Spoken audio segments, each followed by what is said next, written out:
अगर हम मान लेते हैं कि सरकारी स्कूल में पढ़ाई नहीं है, 8वां तक खिचड़ी मिलता है, तो मान लीजिए कि 8वीं तक ही खिचड़ी मिलता है और माँ बाप 8वीं तक ही खिचड़ी खाने के लिए बच्चा को स्कूल भेजता है, तो 9वां 10वां में नहीं पढ़ा सकते थे, मैट्रिक ठीक से नहीं करा सकते थे। सरकारी स्कूल इसीलिए बन के रह गया है कि वोट जिस दिन देना होगा उस दिन छत नहीं गिरना चाहिए। सरकारी स्कूल इसीलिए बन के रह गया है। और सरकारी टीचर काहे लिए रह गए हैं? तो जनगणना करवाने के लिए, स्कूल में अटेंडेंस लगवाने के लिए। कोई सरकारी काम हुआ, इलेक्शन ड्यूटी लगवाना है तो तुरंत लगवा दो। इसी काम के लिए सरकारी स्कूल के टीचर रह गए हैं और सब कोई इसमें घुसना चाहता है सबसे आराम की नौकरी के लिए। पूरा बिहार में 2% सरकारी नौकरी है, मात्र 2%। आपसे वोट लेने वाला कैसे बोल देता है कि हम 10 लाख सरकारी नौकरी देंगे? अफसर से लेके चपरासी तक मात्र पूरे बिहार में 2% सरकारी नौकरी है। धोखा भी ऐसे दिए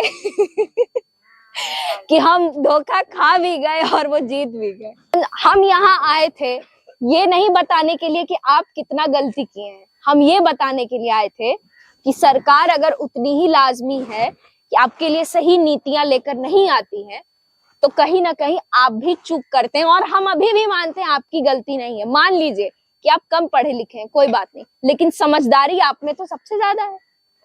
इसीलिए हम मानते हैं कि आप जरूर समझेंगी कि जन सुराज आखिर है क्या।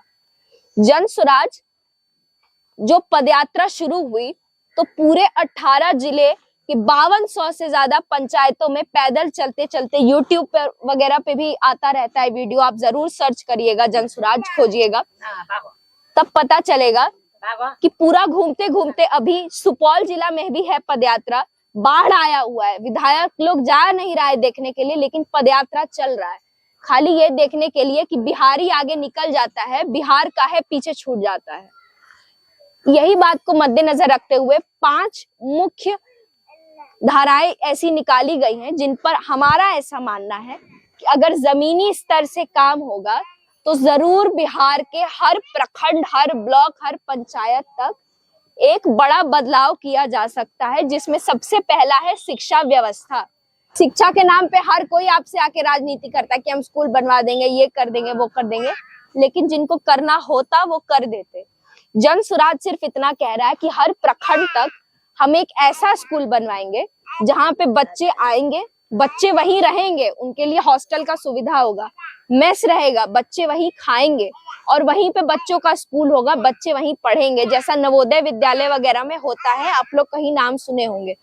उस तरह का स्कूल हर प्रखंड लेवल तक दिया जा रहा है। वहीं पे टीचर लोग भी 24 घंटा रहेगा, जिसको जिस तरह की जरूरत हो उस हिसाब से, और आपको, आपके बच्चों को विश्व स्तरीय शिक्षा मुफ्त दी जाएगी। मुफ्त, हम फिर से कह रहे हैं मुफ्त। सरकारी स्कूल में मुफ्त पता नहीं कितना दिया जाता रहा है, मुफ्त के नाम पे भी दिया जाता रहा है कि नहीं, लेकिन जन सुराज जो प्रखंड लेवल तक विश्व स्तरीय स्कूलों की बात कर रहे हैं, वहां आपको हम जमीनी स्तर से मतलब 10वीं तक के बच्चों को मुफ्त शिक्षा देने की बात कर रहे हैं। दूसरा मुद्दा है हमारा पलायन, यानी जो लोग यहाँ से निकल के बाहर चले जाते हैं कमाने के लिए, तो कोई ऐसी बात नहीं है, यहाँ जमीन का ऐसी कोई कमी नहीं है कि आपके लिए यहाँ पे एक फैक्ट्री लगा के आपको रोजगार नहीं दिया जा सकता है, केवल नीयत की बात है।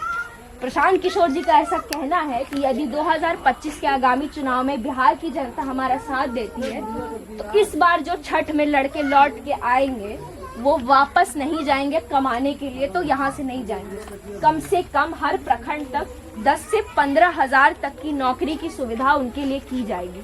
ये हम युवाओं की बात कर रहे हैं, है ना।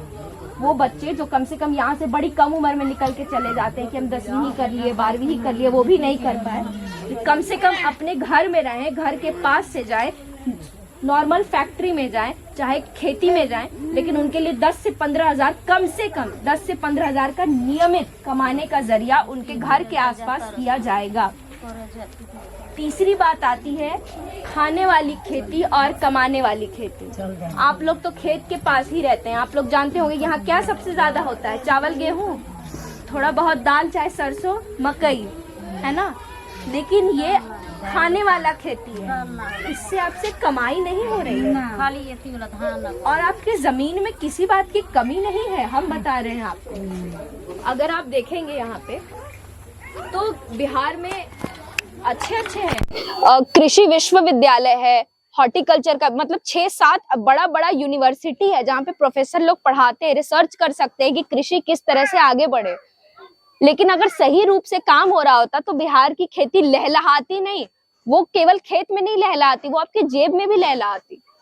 लेकिन आपके साथ ऐसा नहीं किया जा रहा। अगर मोदी जी इजराइल जाके ऐसा टेक्नोलॉजी ला सकते हैं कि संतरा का खेती राजस्थान के रेगिस्तान में होना शुरू हो सकता है, तो हमको माफ करिए, गंगा के माटी में अभी बहुत ताकत है कि आपको कमाने वाला खेती दे सकता है। बाढ़ आता है, उत्तर बिहार में ना आता है, दक्षिण बिहार में तो नहीं आता है। बाढ़ उत्तर ही बिहार में ना आता है, ऊपर पहाड़ की तरफ नेपाल से जो लगा है, इधर तो नहीं आता है। जिनको आपको देना होता वो आपके लिए बहुत कुछ कर सकते थे, और समय जितना आप दी हैं उतना तो कोई नहीं दिया होगा।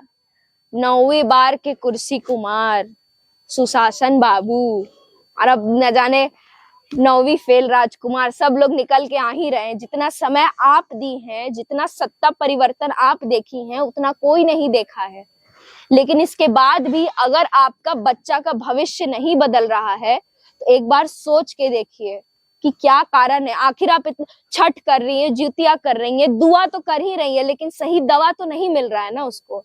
आप भी कभी नहीं चाहेंगे कि आपका बच्चा किसी से पीछे रह जाए, कभी नहीं। लेकिन जब आपके हाथ में कुछ नहीं है और सरकार को तो नियमित करना चाहिए कि वो शिक्षा दे, रोजगार दे, इतना दे कि कोई पीछे ना हट सके।